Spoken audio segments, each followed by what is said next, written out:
Bevor wir beginnen, schreibt in die Kommentare, von wo ihr heute Nacht zuhört und wie spät es bei euch ist. Es ist immer faszinierend zu sehen, wie Menschen aus aller Welt zur gleichen Zeit in diese antiken Mysterien eintauchen.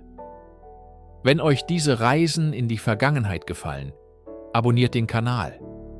Aber nur, wenn ihr wirklich Wert darin findet. In der Stille einer mittelamerikanischen Nacht, unter einem Sternenhimmel, der seit Jahrtausenden unverändert scheint, liegt ein Rätsel in Stein gemeißelt. Ein Kalender, so komplex und präzise, dass er unsere moderne Zeitmessung in den Schatten zu stellen scheint. War es nur Astronomie oder eine tiefere, kosmische Philosophie? Eine Frage, die uns heute Nacht durch die Tempel von Palenque und die Observatorien von Chichén Itzá führen wird. Guten Abend. Legen Sie sich zurück und lassen Sie die Geräusche des Tages verklingen. Wir begeben uns auf eine Reise, nicht in ein fernes Land, sondern in eine ferne Zeit und in ein tiefes Verständnis des Kosmos. Erinnern Sie sich an das Jahr 2012? An die Schlagzeilen, die Unruhe, die Vorhersagen eines nahenden Endes, alles angeblich prophezeit von den alten Maya. Die Welt hielt den Atem an und nichts geschah. Der 21. Dezember verging wie jeder andere Tag. Doch in diesem globalen Missverständnis liegt der Keim einer viel faszinierenderen Wahrheit. Die Maya prophezeiten kein Ende der Welt. Sie feierten das Ende eines Zyklus. Für sie war Zeit keine unaufhaltsame Linie, die auf eine Klippe zurast, sondern ein unendlicher Ozean aus ineinandergreifenden Kreisen und Spiralen. Ein Ende war stets auch ein neuer Anfang.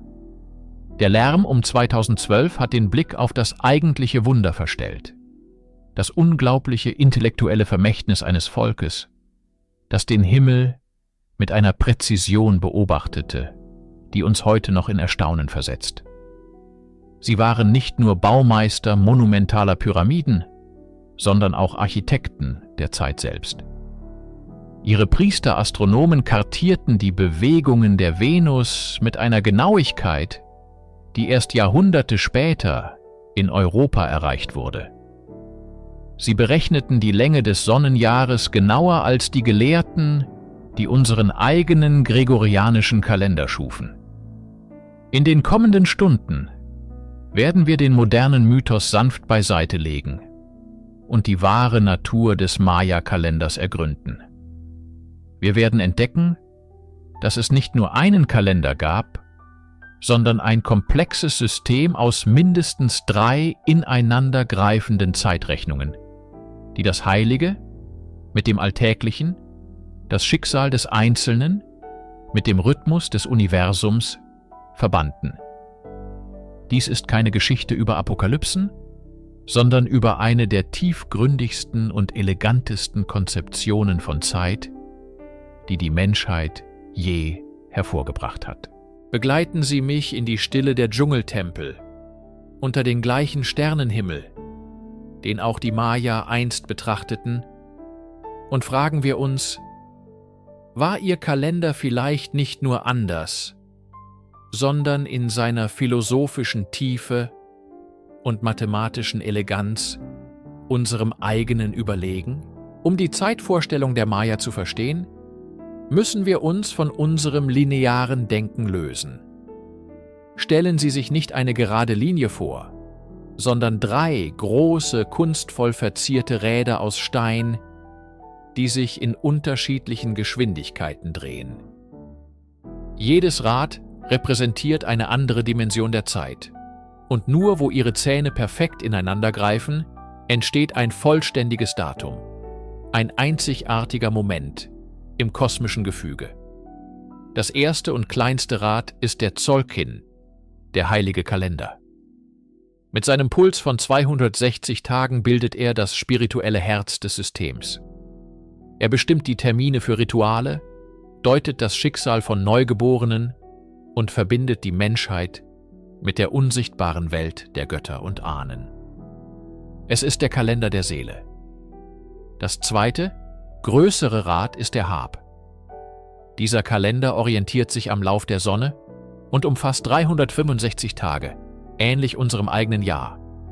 Er strukturiert das weltliche Leben, die Aussaat und die Ernte, die Feste der Gemeinschaft, die Verwaltung des Reiches. Er ist der Kalender des Körpers, des Alltags und der Erde. Diese beiden Räder, der Tzolk'in und der Hab, laufen parallel. Ein vollständiges Datum besteht immer aus einer Angabe beider Kalender, zum Beispiel 4 Ahau, 8 Kumku. Da die Zyklen unterschiedlich lang sind, wiederholt sich eine bestimmte Kombination erst alle 52 Jahre. Dieser 52-Jahre-Zyklus, die Kalenderrunde, markierte eine ganze Generation und war von großer zeremonieller Bedeutung. Doch die Maya blickten noch weiter. Über diesen beiden Rädern schwebte ein drittes, gewaltiges System, die lange Zählung. Sie war keine sich wiederholende Schleife, sondern eine lineare Zählung der Tage seit einem mythischen Schöpfungsdatum, das wir auf den 11. August 314 vor unserer Zeitrechnung datieren. Diese lange Zählung ermöglichte es den Maya, historische Ereignisse über Jahrtausende hinweg präzise zu verorten. Es war dieses System, dessen großer Zyklus von 13 Baktun im Jahr 2012 endete. Nicht das Ende der Zeit, sondern lediglich das Umblättern einer kosmischen Seite. In diesem eleganten Zusammenspiel von heiligem Ritual, landwirtschaftlicher Praxis und tiefster Vergangenheit entfaltet sich die wahre Genialität der Maya-Zeitmessung. Lassen Sie uns nun das erste der großen Zeiträder genauer betrachten, das Herzstück der Maya-Spiritualität, den Tzolk'in.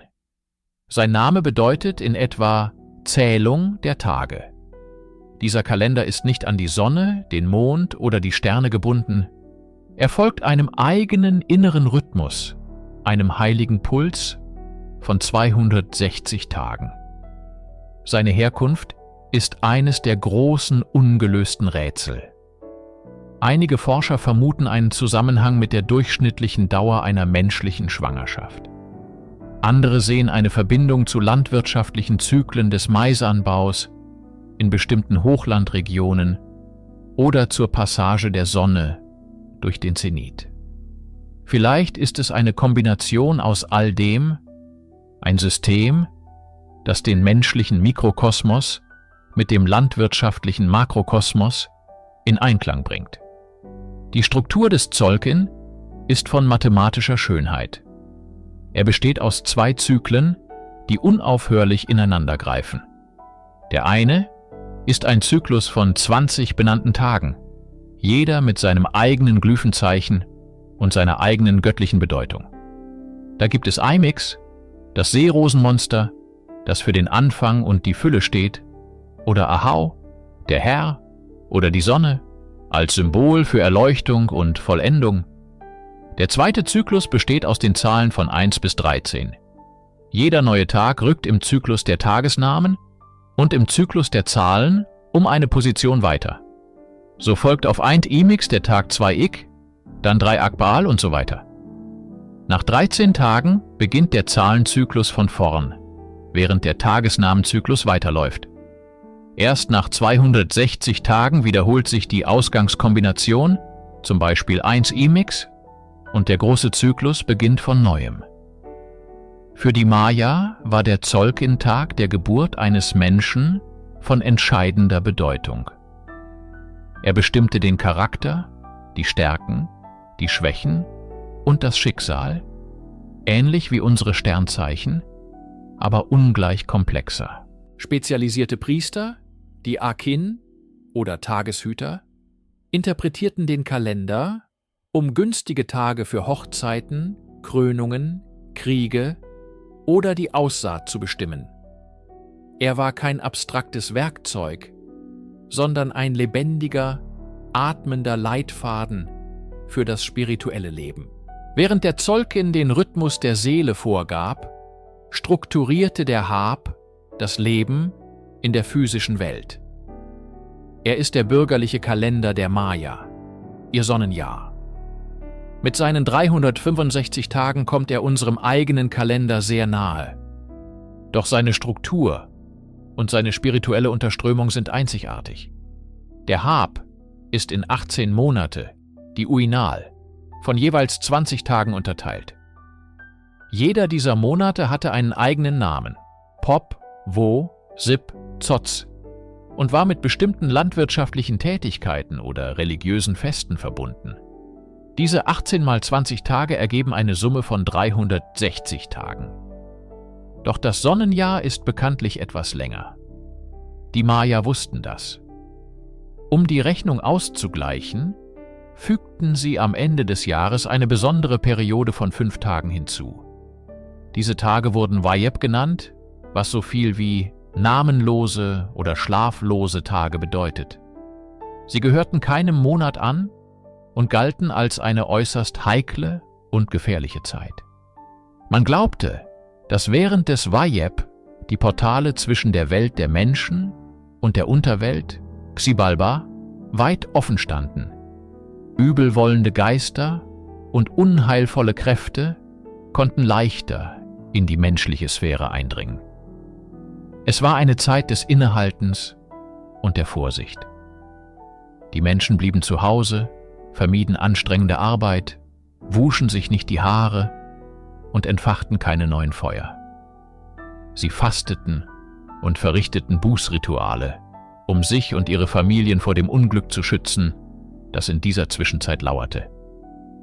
Der Wayeb war eine liminale Phase, ein Riss im Gewebe der normalen Zeit, bevor das neue Jahr mit dem Monat Pop feierlich und erleichtert begrüßt wurde. Diese 5 Tage zeigen auf eindrückliche Weise, wie selbst der pragmatischste Teil des Maya-Kalenders tief von spirituellen Vorstellungen durchdrungen war. Der Hab war mehr als nur ein Werkzeug zur Organisation der Ernte. Er war eine jährliche Reise, die den Zyklus von Ordnung, Chaos und Wiedergeburt widerspiegelte und die Gemeinschaft durch die Rhythmen der Natur und die Gefahren des Übernatürlichen führte. Nachdem wir die beiden fundamentalen Kalender, den Tzolkin und den Hab, einzeln betrachtet haben, kommen wir nun zu dem Punkt, an dem ihre wahre Genialität aufleuchtet: ihr Zusammenspiel. Stellen Sie sich 2 Zahnräder vor, die ineinander greifen. Das eine, der Tzolkin, hat 260 Zähne, das andere, der Hab, hat 365. Sie drehen sich Tag für Tag und mit jeder Umdrehung entsteht eine einzigartige Kombination aus einem Tzolkin-Datum und einem Hab-Datum. Doch wann, so fragten sich die Maya, würde eine bestimmte Kombination, sagen wir 4 Ayau und 8 Kumku, wiederkehren? Die Antwort auf diese Frage bildet das Herzstück der mesoamerikanischen Zeitrechnung für den menschlichen Maßstab, die Kalenderrunde. Durch einfache, aber elegante Mathematik fanden sie heraus, dass es genau 18.980 Tage dauert, bis sich der Zyklus wiederholt. Das entspricht 73 Tzolkin-Jahren oder 52 Hab-Jahren. Dieser 52-Jahres-Zyklus war die fundamentale Zeiteinheit für das Leben der Menschen. Er entsprach in etwa der durchschnittlichen Lebenserwartung eines Erwachsenen und markierte den Horizont der gelebten Erfahrung. Das Ende einer Kalenderrunde war ein Ereignis von höchster Bedeutung, oft verbunden mit einer tiefen spirituellen Unsicherheit. Man glaubte, die Götter könnten die Welt an diesem Punkt beenden. Daher wurden große Zeremonien abgehalten, Tempel erneuert und alle Feuer gelöscht, um dann in einer rituellen, neues Feuerzeremonie die Fortsetzung des Lebens und des Kosmos für weitere 52 Jahre zu sichern. Diese Kalenderrunde war mehr als nur ein Kalender, sie war ein Pakt zwischen der menschlichen Gemeinschaft und den kosmischen Kräften, ein Mechanismus, der das alltägliche Leben mit den großen, sich wiederholenden Mustern des Universums synchronisierte. Sie bot einen verlässlichen Rhythmus in einer oft unvorhersehbaren Welt. Die Kalenderrunde mit ihrem 52-jährigen Zyklus war perfekt, um das Leben einer Gemeinschaft zu organisieren und Generationen zu verbinden. Doch für die Maya-Könige und Priester, die in Dynastien und Äonen dachten, war sie nicht ausreichend. Wie konnte man ein Ereignis aufzeichnen, das vor 100 oder 500 Jahren stattfand, ohne Mehrdeutigkeiten? Wie konnte man die eigene Herrschaft in einen großen historischen und kosmologischen Kontext stellen? Die Antwort war ein weiteres atemberaubendes System, die Langezählung. Im Gegensatz zur zyklischen Natur der Kalenderrunde ist die Langezählung ein lineares System. Man kann es sich am besten wie den Kilometerzähler eines Autos vorstellen. Er zählt die Tage fortlaufend ab einem festen, mythischen Startpunkt in der fernen Vergangenheit. Dieses System ermöglichte es den Maya, jedes Datum in der Geschichte mit absoluter Präzision zu verankern. Die Grundstruktur basiert auf einer modifizierten Vigesimalzählung, also einem 20er-System.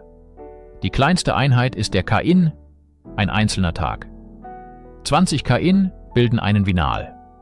18 Vinal, nicht 20, bilden einen Tun, das sind 360 Tage, eine Annäherung an das Sonnenjahr. Ab hier wird es wieder rein vigesimal.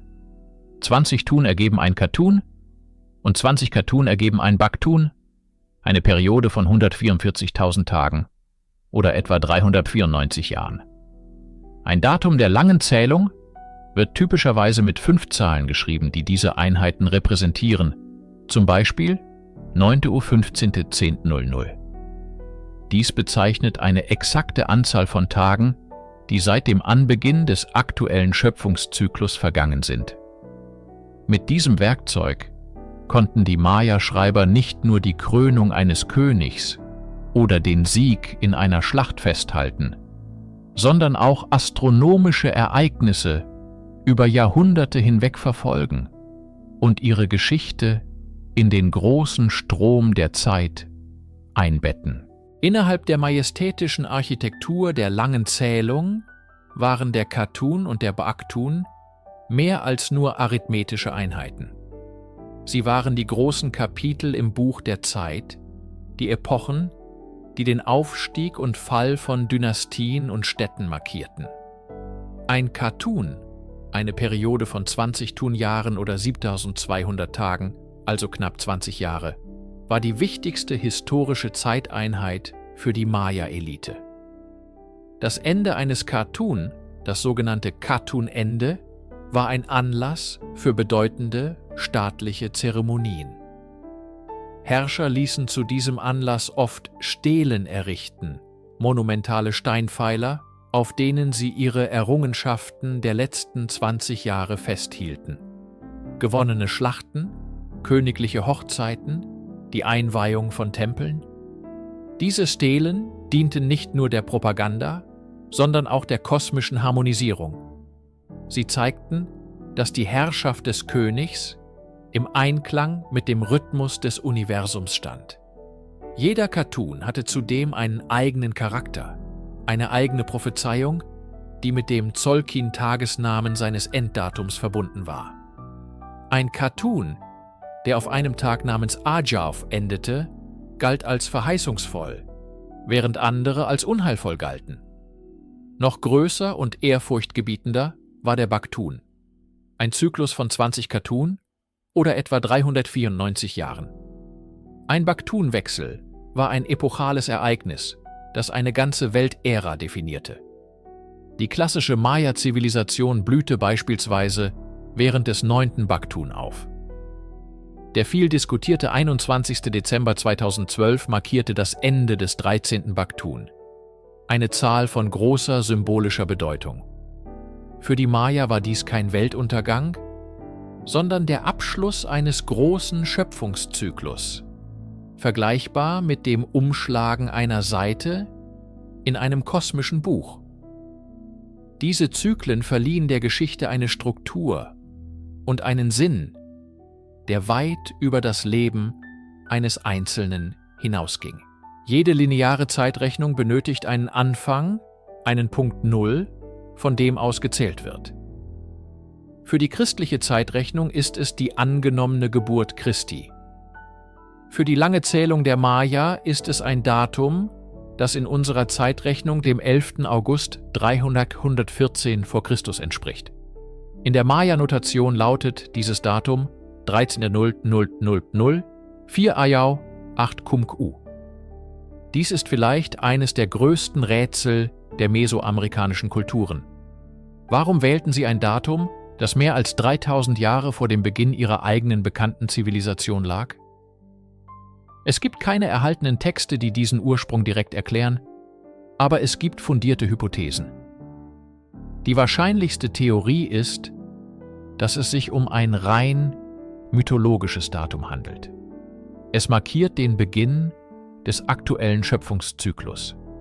Nach den Maya-Mythen, wie sie im Popol Vuh aufgezeichnet sind, gab es vor unserer Welt andere Schöpfungen, die von den Göttern als gescheitert angesehen und zerstört wurden. Das Datum 314 vor Christus repräsentiert den Moment, in dem die Götter die gegenwärtige Welt und die Menschheit aus Mais erschufen. Es ist also kein historisches, sondern ein kosmogonisches Datum, der Moment der Schöpfung. Eine andere Möglichkeit, die nicht im Widerspruch zur ersten steht, ist eine astronomische Grundlage. Einige Forscher haben spekuliert, dass das Datum auf eine seltene astronomische Konjunktion oder ein anderes signifikantes Himmelsereignis zurückgerechnet wurde, das als passender Startpunkt für einen großen kosmischen Zyklus angesehen wurde. Wichtig ist zu verstehen, dass die Maya dieses Datum nicht aus einer kontinuierlichen historischen Aufzeichnung übernahmen.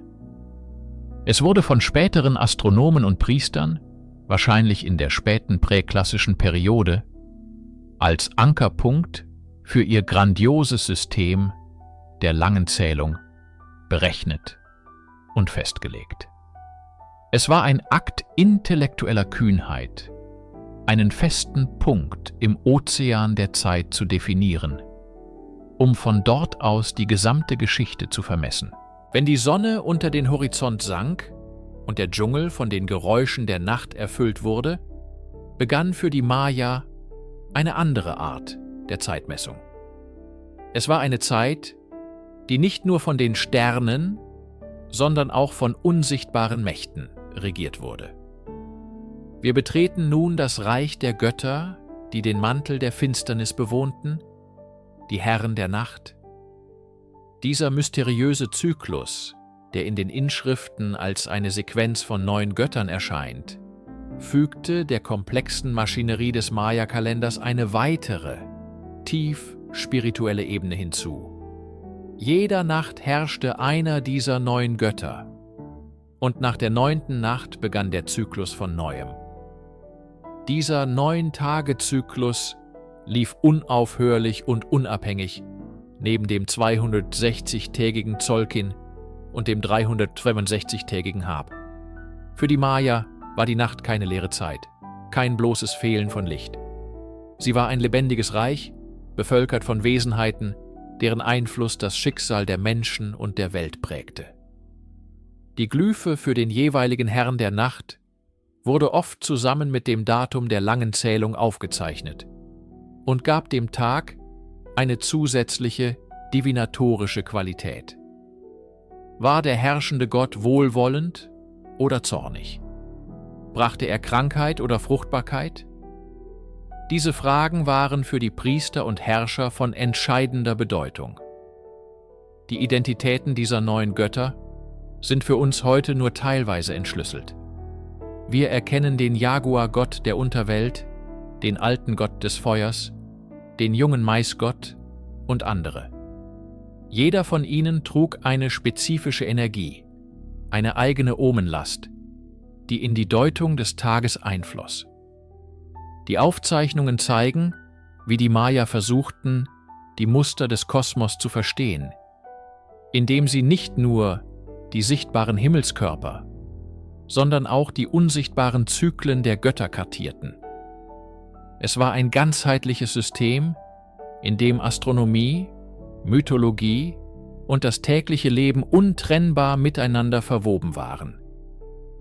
Die Dunkelheit war für sie kein Zustand der Abwesenheit, sondern der Präsenz. Die Herren der Nacht waren die Hüter der Geheimnisse, die sich erst offenbarten, wenn die Welt in den Schatten tauchte. Ihre stille Prozession durch die Ewigkeiten erinnert uns daran, dass der Maya-Kalender weit mehr war als ein Werkzeug zur Messung von Zeit. Er war ein Spiegel des Kosmos, in dem Götter und Menschen ihren festen Platz hatten. Die Fähigkeit der Maya, die Zyklen der Götter und der Zeit zu verfolgen, entsprang nicht allein dem Glauben. Sie basierte auf sorgfältiger, geduldiger und methodischer Beobachtung des Himmels. Um diese Beobachtungen durchzuführen, errichteten sie beeindruckende Bauwerke, die als steinerne Instrumente dienten. Das vielleicht berühmteste Beispiel ist El Caracol in Chichén Itzá, der postklassischen Metropole auf der Halbinsel Yucatan. Sein Name, die Schnecke, leitet sich von der Wendeltreppe in seinem Inneren ab, die zu einer oberen Beobachtungskammer führt. Doch El Caracol ist weit mehr als nur ein Turm. Es ist ein präzise ausgerichtetes astronomisches Observatorium.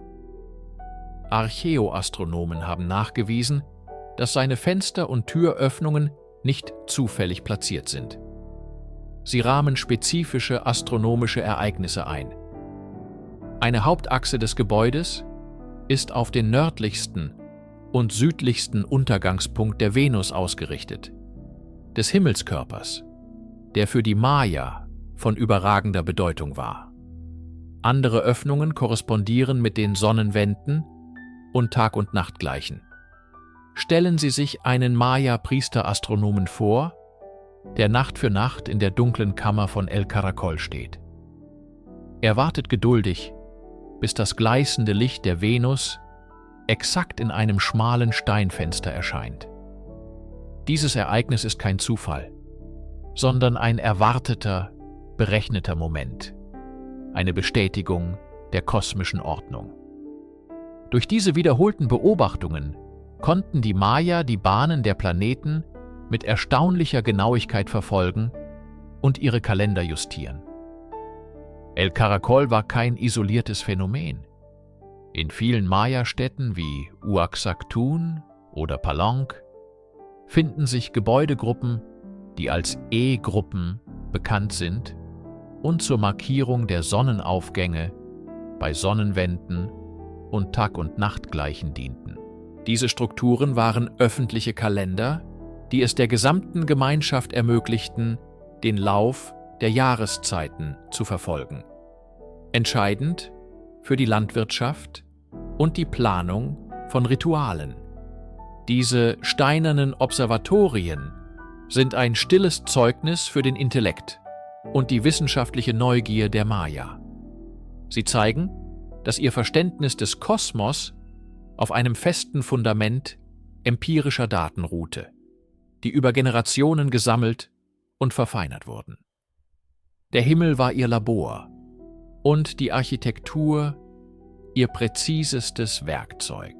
Während die steinernen Observatorien die physischen Werkzeuge der Maya-Astronomie waren, sind ihre Kodizes die erhaltenen Laborjournale. Von den Tausenden von Büchern, die einst existierten, haben nur 4 die Zerstörung durch Zeit und Eroberer überlebt.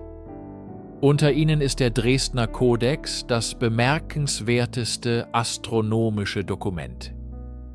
Auf seinen Seiten aus Amatl-Rindenbastpapier, gefaltet wie eine Ziehharmonika, finden wir ein tiefes Verständnis der Himmelsmechanik, das seiner Zeit um Jahrhunderte voraus war. Besonders aufschlussreich sind die sogenannten Venustafeln. Diese 6 Seiten sind einem einzigen Himmelskörper gewidmet. dem Planeten Venus, den die Maya mit dem kriegerischen Gott Kukulkan oder Quetzalcoatl in Verbindung brachten. Die Tafeln sind eine Art Ephemeride, eine Tabelle, die die Positionen und Phasen der Venus über einen langen Zeitraum vorhersagt. Sie dokumentieren den synodischen Zyklus des Planeten, die Zeit, die Venus benötigt, um von der Erde aus gesehen wieder an derselben Position am Himmel zu erscheinen. Die Maya berechneten diesen Zyklus auf exakt 584 Tage. Die moderne Astronomie hat den Durchschnittswert auf 583,92 Tage festgelegt. Diese minimale Abweichung ist bereits atemberaubend. Doch die Maya gingen noch weiter. Sie wussten, dass ihre 584-Tage-Zählung über lange Zeiträume zu Ungenauigkeiten führen würde. Daher integrierten die Verfasser des Kodex eine ausgeklügelte Korrekturmethode.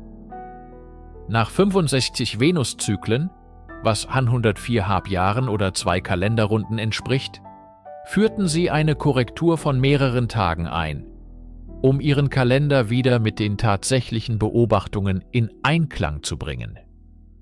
Dies ist konzeptionell identisch mit unserem Schaltjahrsystem, aber angewandt auf die komplexe Bahn eines anderen Planeten.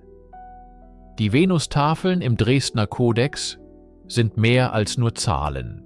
Sie sind mit Glyphen und Bildern von Göttern illustriert, die die verschiedenen Phasen des Zyklus repräsentieren, den Aufgang als Morgenstern, das Verschwinden hinter der Sonne, den Wiederaufstieg als Abendstern. Jeder dieser Momente war mit spezifischen Omen und rituellen Pflichten verbunden. Dieses Dokument ist ein Fenster in den Geist der Maya-Wissenschaftler. Es zeigt uns eine Kultur, die nicht nur den Himmel beobachtete, sondern seine Rhythmen mathematisch erfasste, seine Abweichungen verstand und seine Muster in ein tiefgründiges System aus Religion, Mythologie und Staatskunst integrierte. Wir kommen nun zur zentralen Frage, die uns seit Beginn unserer Reise begleitet. War der Maya-Kalender präziser als unser eigener? Um dies zu beantworten, müssen wir die Berechnung des Sonnenjahres vergleichen, die Grundlage für die meisten zivilen Kalender weltweit. Auf den ersten Blick scheint der 365-tägige Habkalender der Maya ungenau zu sein. Er ignoriert die zusätzlichen knapp 6 Stunden, die die Erde für eine vollständige Umrundung der Sonne benötigt. Unser gregorianischer Kalender löst dieses Problem durch die Einführung von Schalttagen alle 4 Jahre. Die Maya kannten dieses Problem ebenfalls. Sie hielten jedoch bewusst an der starren 365-Tage-Struktur für ihre Rituale fest, ließen den Kalender sozusagen durch die Jahreszeiten wandern. Das bedeutet aber nicht, dass sie die wahre Länge des Sonnenjahres nicht kannten. Im Gegenteil, ihre Berechnungen waren von einer fast unheimlichen Genauigkeit. Inschriften, insbesondere in den klassischen Städten Palenque und Copan, liefern uns die Daten, die wir für eine Analyse benötigen. Durch die Untersuchung langer Zeiträume zwischen 2 Daten der langen Zählung und deren Korrelation mit astronomischen Ereignissen konnten die Maya-Priester den tropischen Jahreszyklus berechnen. Ihre beste Schätzung, wie sie aus den Glyphen rekonstruiert wurde, belief sich auf etwa 365,420 Tage. Vergleichen wir das. Der julianische Kalender, der in Europa zur Zeit der spanischen Eroberung noch in Gebrauch war, ging von 365,25 Tagen aus. Eine deutlich größere Abweichung. Unser heutiger gregorianischer Kalender, eingeführt im Jahr 1582, basiert auf einem Wert von 365,425 Tagen. Die moderne Wissenschaft misst das tropische Jahr mit etwa 365,422 Tagen. Die erstaunliche Schlussfolgerung lautet: Die Berechnung der Maya war genauer als die des julianischen Kalenders und liegt sogar näher am wahren Wert als unsere eigene gregorianische Berechnung. Der Unterschied ist winzig, aber er ist vorhanden. Die Maya erreichten diese Präzision ohne Teleskope, ohne Chronometer, allein durch jahrhundertelange akribische Beobachtung und eine hochentwickelte Mathematik. Diese Tatsache sollte uns innehalten lassen. Es geht nicht darum, einen Wettbewerb der Kulturen zu veranstalten. Es geht darum, die intellektuelle Tiefe und die wissenschaftliche Leistung einer Zivilisation anzuerkennen, die oft fälschlicherweise als primitiv dargestellt wird. Ihre Fähigkeit, solch präzise kosmische Zyklen zu messen, zeugt von einer tiefen kulturellen Geduld und einer Perspektive, die nicht in Jahren oder Jahrzehnten, sondern in Jahrhunderten und Jahrtausenden dachte. Wir haben die atemberaubende Präzision des Maya-Kalenders bei der Berechnung des Sonnenjahres bewundert. Der Hab-Kalender mit seinen 365 Tagen kommt dem tropischen Jahr von etwa 365,22 Tagen bemerkenswert nahe. Doch diese kleine Differenz von knapp einem Vierteltag summiert sich. Über 4 Jahre entsteht eine Abweichung von fast einem ganzen Tag. Unsere moderne Lösung, der gregorianische Kalender, fügt fast alle 4 Jahre einen Schalttag ein, um diesen Drift zu korrigieren. Aber wie gingen die Maya damit um? Kannten sie ein Äquivalent zum Schaltjahr? Die Antwort ist komplex und offenbart eine grundlegend andere Herangehensweise an die Zeit. Es gibt keine eindeutigen, direkten Beweise dafür, dass die Maya alle 4 Jahre einen zusätzlichen Tag in ihren Kalender einfügten. Ihre Zyklen, insbesondere der heilige Tzolkin und der Hab, waren dazu gedacht, ununterbrochen und perfekt ineinandergreifend zu laufen. Das Einfügen eines einzelnen Tages hätte die heilige Harmonie dieser Zyklen gestört. Für die Maya war die Integrität des Systems möglicherweise wichtiger als die exakte Übereinstimmung mit den Jahreszeiten über lange Zeiträume hinweg. Das bedeutet jedoch nicht, dass sie die Diskrepanz ignorierten. Im Gegenteil, ihre astronomischen Kenntnisse waren so fortgeschritten, dass sie sich des Drifts vollkommen bewusst waren. Anstatt den Kalender zu korrigieren, beobachteten und notierten sie die Abweichung mit unglaublicher Genauigkeit. In Inschriften wie denen der Kreuzgruppe in Palenque finden sich Hinweise auf komplexe Berechnungen, die die genaue Position der Sonne zu bestimmten Kalenderdaten über Hunderte, Jahrtausende von Jahren hinweg verfolgen.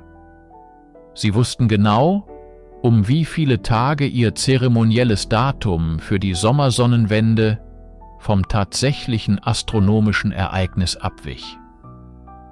Anstatt die Zeit zu zwingen, sich ihrem System anzupassen, dokumentierten sie die subtile, aber stetige Verschiebung der Zeit selbst.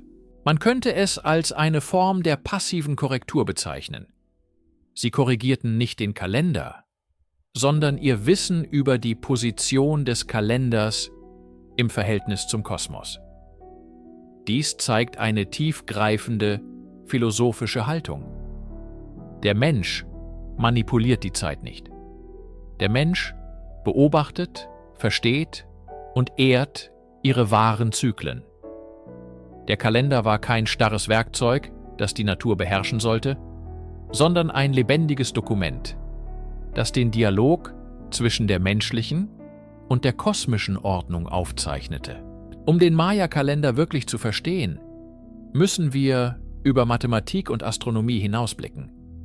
Wir müssen in die Seele einer Kultur eintauchen, für die Zeit keine abstrakte, lineare Abfolge von Momenten war. Zeit war keine leere Leinwand, auf der Ereignisse stattfanden. Zeit war eine Kraft, eine heilige, zyklische Essenz, die das Universum durchdrang und gestaltete. In der Maya-Kosmologie war die Zeit buchstäblich eine Last, die von Göttern getragen wurde.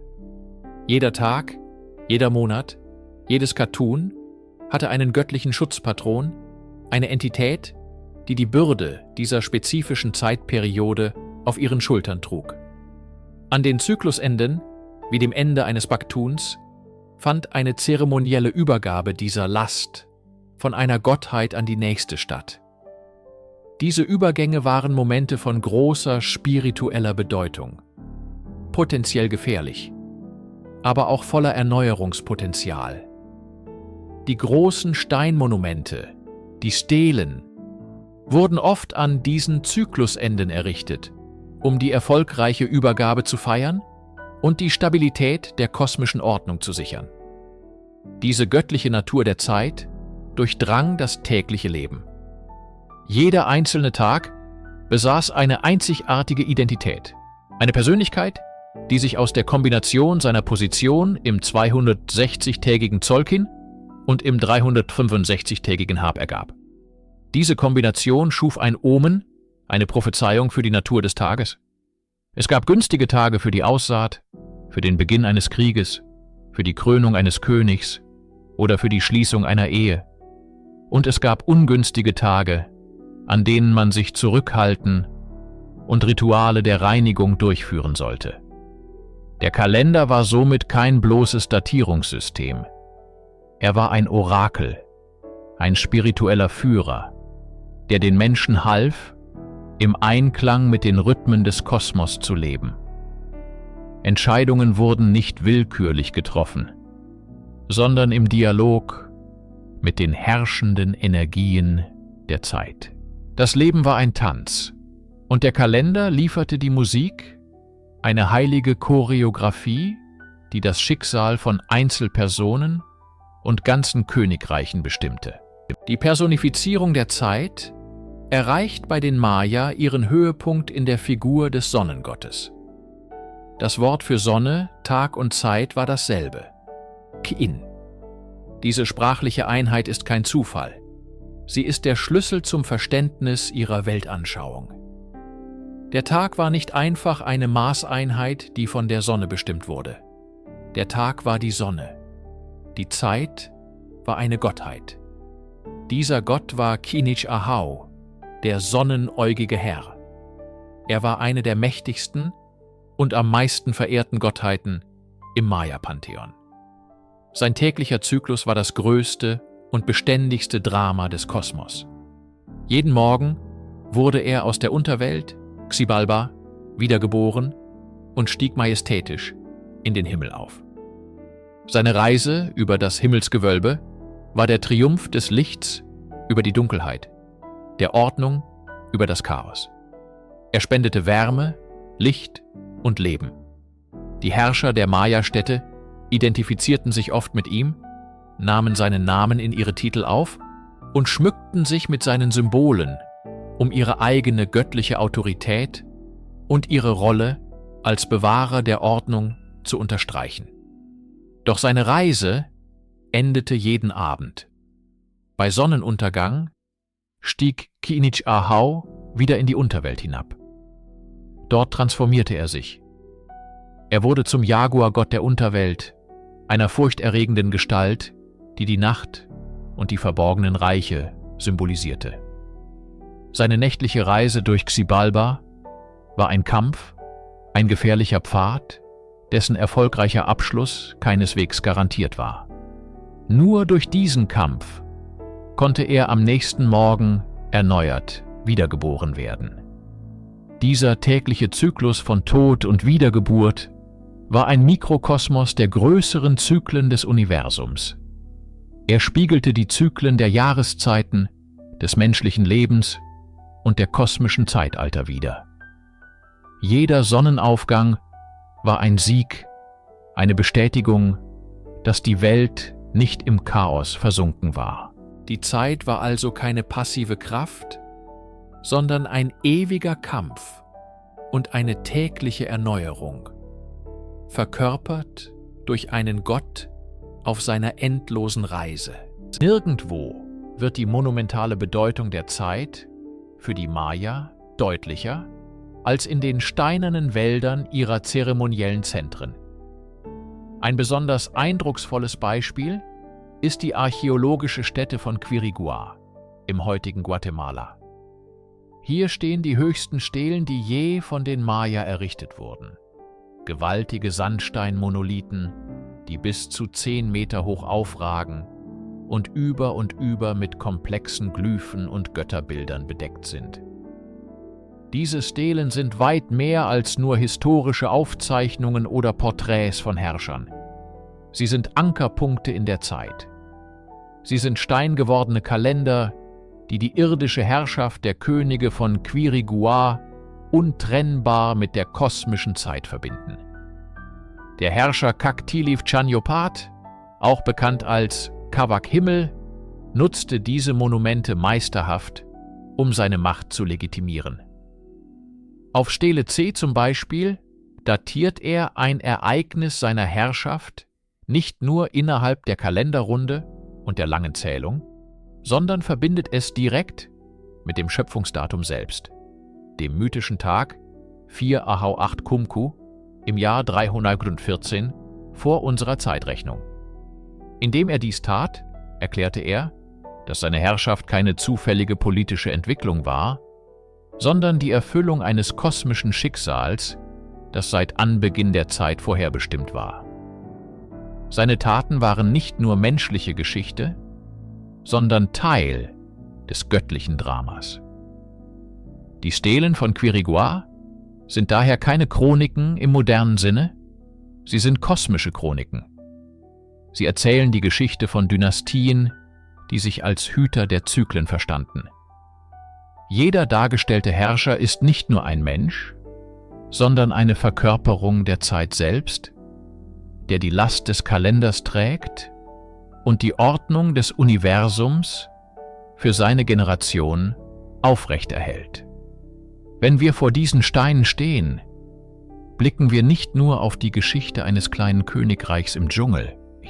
Wir blicken auf den Versuch, die menschliche Existenz in der unendlichen Weite der kosmischen Zeit zu verorten und ihr einen ewigen Sinn zu verleihen. Stellen Sie sich eine Bibliothek vor, nicht aus Papier, sondern aus der Rinde von Feigenbäumen, gefaltet wie ein Leporello. Jede Seite ist mit einer dünnen Schicht aus Stuck überzogen und bemalt mit den lebhaftesten Farben: Rot, Blau, Gelb, Schwarz. Auf diesen Seiten ist das gesammelte Wissen von Jahrhunderten festgehalten.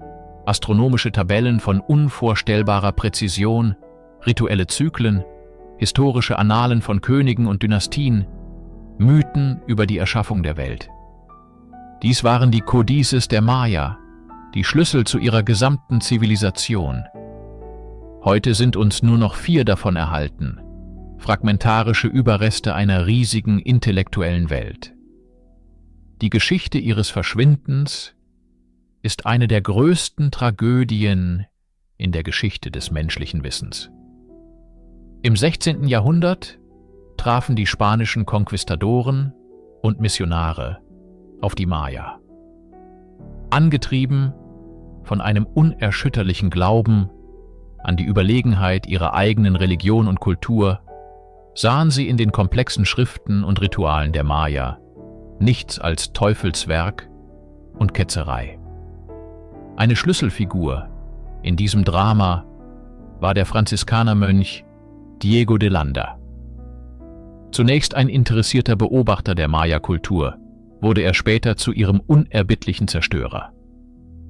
In einem berüchtigten Akt, dem Auto de Fe von Manille im Juli 1562, ließ de Landa eine unzählige Menge dieser unersetzlichen Kodices zusammen mit Tausenden von Kultbildern auf einen Scheiterhaufen werfen. Er glaubte, damit die Seelen der Maya zu retten, indem er die Wurzeln ihres heidnischen Glaubens ausrottete. Was er tatsächlich tat, war, das Gedächtnis eines ganzen Volkes auszulöschen. Die Flammen verzehrten nicht nur Rinde und Farbe, sie verzehrten Genealogien, wissenschaftliche Beobachtungen und philosophische Einsichten. Das Feuer von Manille war kein Einzelfall, sondern der Höhepunkt einer systematischen Kampagne zur Auslöschung der indigenen Kultur. Das Wissen über die Glyphenschrift einst das Privileg einer elitären Kaste von Schreibern und Priestern, ging in den folgenden Generationen verloren. Die Schlüssel zur Lesung der steinernen Inschriften an den Tempeln und Stelen waren verschwunden. Für Jahrhunderte blickte die Welt auf die stummen, majestätischen Ruinen im Dschungel und sah nur Rätsel, nicht die Aufzeichnungen einer hochentwickelten Zivilisation. Das Ausmaß dieses Verlustes ist kaum zu ermessen. Es ist, als hätte jemand die Bibliothek von Alexandria ein zweites Mal niedergebrannt. Nach der Dunkelheit der Zerstörung folgte eine lange Stille. Die Glyphen der Maya waren zu einem Code ohne Schlüssel geworden, ihre Bedeutung in den Rauchschwaden von Mani verweht. Doch der menschliche Geist ist hartnäckig. Das Rätsel der stummen Steine und der wenigen überlebenden Kodizes lockte Generationen von Forschern. Die Geschichte ihrer Entzifferung ist ein intellektuelles Abenteuer, das sich über mehr als ein Jahrhundert erstreckte. Lange Zeit herrschte die Meinung vor, die Glyphen seien rein ideographisch, also Symbole für Ideen, nicht für Laute. Man glaubte, sie seien mystische oder astronomische Zeichen, aber keine echte Schrift, die Sprache aufzeichnet. Diese Sackgasse wurde erst im 20. Jahrhundert durchbrochen. Ein entscheidender Moment kam aus einer unerwarteten Richtung, der Sowjetunion. In den 1950er Jahren schlug der Linguist Juri Knorossow eine revolutionäre These vor. Basierend auf seiner Analyse des Landa-Alphabets, einer fehlerhaften, aber nützlichen Aufzeichnung des Missionars, argumentierte Knorossow, dass die Maya-Schrift eine Mischung aus Logogrammen und phonetischen Silbenzeichen sei. Seine berühmte Aussage, »Ich bin ein Kabinettsgelehrter, ich muss nicht durch die Pyramiden kriechen«, wurde zum Symbol für die Kraft der reinen Analyse. Seine Arbeit wurde im Westen zunächst mit großer Skepsis aufgenommen, doch sie hatte den entscheidenden Samen gesät. Der nächste große Durchbruch kam durch die Architektin und Zeichnerin Tatjana Proskuriakow. Während sie die Inschriften von Piedras Negras studierte, bemerkte sie ein Muster. Bestimmte Glyphen erschienen immer wieder in Verbindung mit Daten, die in einem menschlichen Lebensalter lagen. Sie erkannte, dass es sich nicht um Götter oder Priester handelte, sondern um die Aufzeichnungen historischer Ereignisse, Geburten, Thronbesteigungen und Tode von realen Herrschern. Plötzlich waren die Maya nicht mehr nur anonyme Astronomen, sondern ein Volk mit einer dokumentierten Geschichte, mit Dynastien, Kriegen und Allianzen. Diese Erkenntnis verwandelte das Feld. Forscher wie Linda Scheele und David Stewart bauten auf diesen Grundlagen auf und führten die Entzifferung in eine neue Ära. In gemeinsamen Workshops, den berühmten Maya-Meetings, arbeiteten sie zusammen, um den Code Stück für Stück zu knacken. Die Glyphen begannen zu sprechen. Sie erzählten uns die Namen von Königen wie Pakal, dem Großen, von Palonk und Yassav, Chan, Kawil von Tikal. Sie enthüllten die komplexe politische Landschaft und die tiefgreifende Weltanschauung der Maya. Die stummen Steine hatten ihre Stimme wiedergefunden. Wenige Daten der Vormoderne haben die Fantasie der Welt so beflügelt wie der 21. Dezember 2012. Angetrieben von populärwissenschaftlichen Büchern und Hollywood-Filmen verbreitete sich die Vorstellung, der Maya-Kalender würde an diesem Tag enden und eine globale Apokalypse vorhersagen. Es war ein faszinierendes, aber grundlegendes Missverständnis der Maya-Kosmologie und ihrer Zeitrechnung. Um zu verstehen, was an diesem Tag wirklich geschah, müssen wir uns von unserer linearen Zeitvorstellung lösen und in das zyklische Denken der Maya eintauchen. Für sie war die Zeit kein gerader Pfeil, der von einem Anfang zu einem endgültigen Ende fliegt. Sie war eine Reihe von ineinandergreifenden Kreisen, von Zyklen innerhalb von Zyklen, die sich ewig wiederholen. Der Kalender der langen Zählung, der für diese Vorhersage herangezogen wurde, ist wie ein kosmischer Kilometerzähler. Er zählt die Tage seit einem mythischen Schöpfungsdatum im Jahr 314 vor unserer Zeitrechnung. Dieser Kalender ist in Einheiten organisiert: Kain, Vinal, Tun, Katun und Baktun. Die große Schöpfung der Maya sollte 13 Baktun-Zyklen dauern. Der 21. Dezember 2012 markierte den Abschluss des 13. Baktun, eine Kalenderzahl, die als 13.0000 geschrieben wird. Dies war für die Maya kein Ende der Welt, sondern das Ende eines großen Weltzeitalters. Ein Moment von immenser zeremonieller Bedeutung, vergleichbar mit dem Umschlagen eines Jahrtausends in unserem eigenen Kalender, nur in einem viel größeren Maßstab. Es war der Abschluss eines großen Kapitels und der Beginn eines neuen. In den heutigen Maya-Gemeinschaften in Guatemala und Mexiko wurde dieser Tag nicht mit Angst, sondern mit Feierlichkeiten und Ritualen begangen. Es war eine Zeit der Erneuerung, eine Gelegenheit, die Vorfahren zu ehren und mit Hoffnung in den nächsten großen Zyklus zu blicken. Die Apokalypse-Erzählung war ein Produkt unserer eigenen kulturellen Ängste, projiziert auf eine alte Kultur, die wir nicht vollständig verstanden. Die Maya sahen im Ende eines Zyklus nicht Zerstörung, sondern die notwendige Voraussetzung für einen Neuanfang. Die Welt wurde nicht zerstört, sie wurde erneuert, so wie sie es nach ihrer Auffassung schon viele Male zuvor getan hatte und noch viele Male tun wird. Die wahre Botschaft des Jahres 2012 war also nicht das Ende, sondern die Bestätigung der ewigen Wiederkehr und der Widerstandsfähigkeit des Kosmos. Wenn wir nun am Ende unserer Reise durch die Zeitkonzepte der Maya stehen, stellt sich die Frage: Was bleibt? Was ist das wahre Vermächtnis dieser alten Astronomen, Mathematiker und Philosophen? Es ist verlockend, sich auf die scheinbare Präzision ihres Kalenders zu konzentrieren, ihn mit unserem zu vergleichen und einen Gewinner zu küren.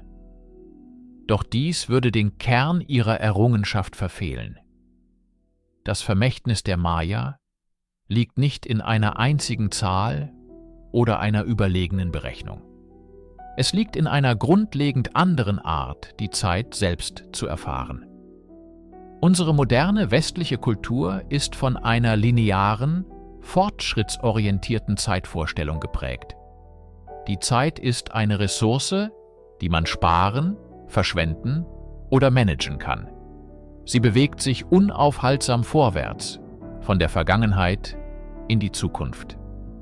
Die Maya lehren uns eine andere Perspektive.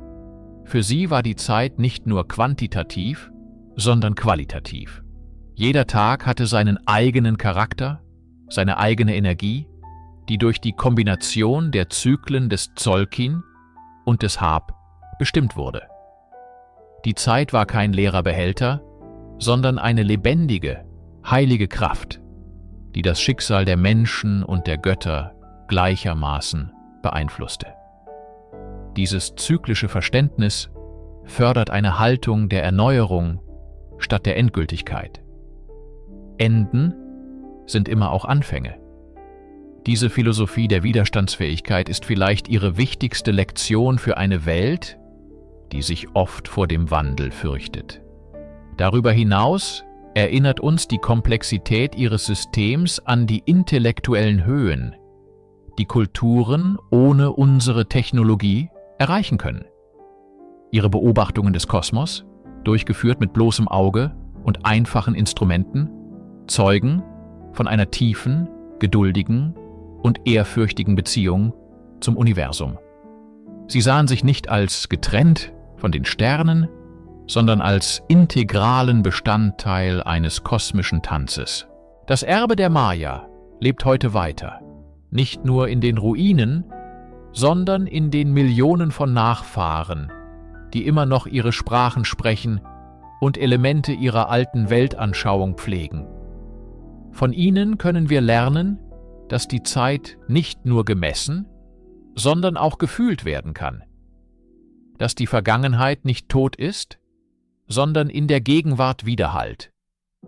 Und dass unsere Existenz untrennbar mit den großen Zyklen des Himmels verbunden ist. Die Zeitwächter des alten Mesoamerika haben uns ein Geschenk hinterlassen. Die Einladung, unsere eigene Beziehung zur Zeit zu überdenken und vielleicht ein wenig von ihrer kosmischen Poesie in unser eigenes Leben zu lassen.